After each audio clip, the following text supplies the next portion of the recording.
हमारे धर्म ने, हमारे शास्त्रों ने, हमारे ऋषियों ने अहम की बात की है। आखिर ये अहम है क्या?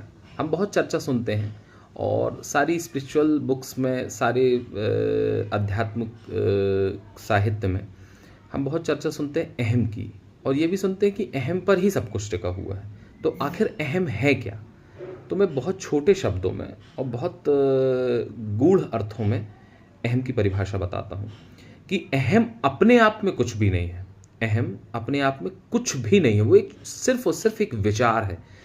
और विचार को हमारी जो स्मृति है, हमारी जो मेमोरी है, उसका अवशिष्ट कहा जाता है, मतलब कचरा।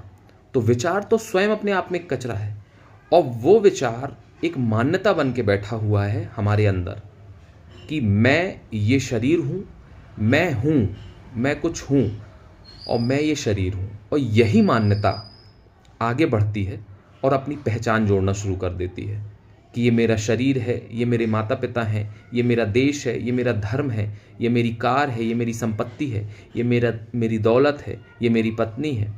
तो ये धीरे धीरे पहचान का आवरण हम चारों तरफ बुन लेते हैं। केंद्र में अहम है, हमारे केंद्र में अहम है। उस केंद्र के चारों तरफ जब पहचानें जुड़ती हैं तो केंद्र की परिधि बढ़ना शुरू होती है, मतलब अहम की परिधि बढ़ना शुरू हो जाती है, और अहम के चारों तरफ वो फैलता चला जाता है।